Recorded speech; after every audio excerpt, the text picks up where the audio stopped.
Hello my dear viewers, I'm back with another video. இன்றைக்கான video என்னன்னா, Jananayagan movie postponed ஆயிடுச்சா அப்படின்னு கேட்டிங்கன்னா, அஃபிஷியலாக போஸ்ட்பாண்ட் ஆயிடுச்சு அப்படின்றது வந்துட்டு இன்னும் டீம் சைட்லேருந்து அனௌன்ஸ்மெண்ட் வரல. பட் ஆனால் டெக்னிக்கலி யோசிச்சு பார்த்தோம் அப்படின்னா, கோர்ட்லேருந்து இன்னும் வந்துட்டு அப்ரூவல்ன்றது கொடுக்கல சென்சாருக்கு. ஸோ சென்சாரோட தீர்ப்பே வந்துட்டு ஜனவரி 9 தான் வந்துட்டு கொடுக்க போகிறாங்க. ஸோ சென்சார் தீர்ப்பு கொடுத்தாலுமே வந்துட்டு திரும்ப இப்போ என்ன சர்டிஃபிகேட் கொடுக்குறீங்க அப்படின்றதுக்கு ஒரு 5 பேர் உட்காந்து பார்க்கணும். கொடுக்கல அப்படின்னாலுமே ஏன் கொடுக்கல அப்படின்றதுக்கு 5 பேர் உட்காந்து பார்க்கணும்.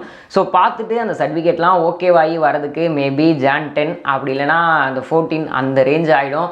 அதனால் டெக்னிக்கலி இது பாசிபிள் இல்லை அப்படின்ற மாதிரி தான் வந்துட்டு இப்போதைக்கு நியூஸ் ஆனது போயிட்டுருக்கு.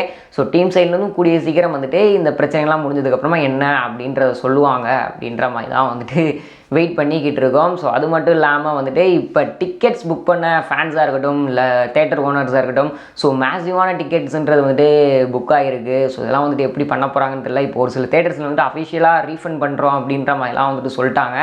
ஸோ வெயிட் பண்ணி தான் பார்க்கணும் இந்த இஷ்யூவானது எப்படி போயிட்டுருக்கு அப்படின்னு. ஸோ ஃபுல் வீடியோவானது லிங்க் கொடுத்துருக்கேன். ஸோ இன்னுமே இதை பற்றி டீட்டெயிலாக தெரிஞ்சுக்கணும் அப்படின்னா வந்துட்டு அந்த வீடியோ செக் பண்ணி பாருங்கள். ஸோ ஓகே, வீடியோ பார்த்துட்டு இருக்க வியூவர்ஸ், இது நீங்கள் இந்த ஒரு விஷயத்தை பற்றி என்ன நினைக்கிறீங்க அப்படின்ற கீழே கமெண்ட் பாக்ஸில் ஷேர் பண்ணிக்கோங்க.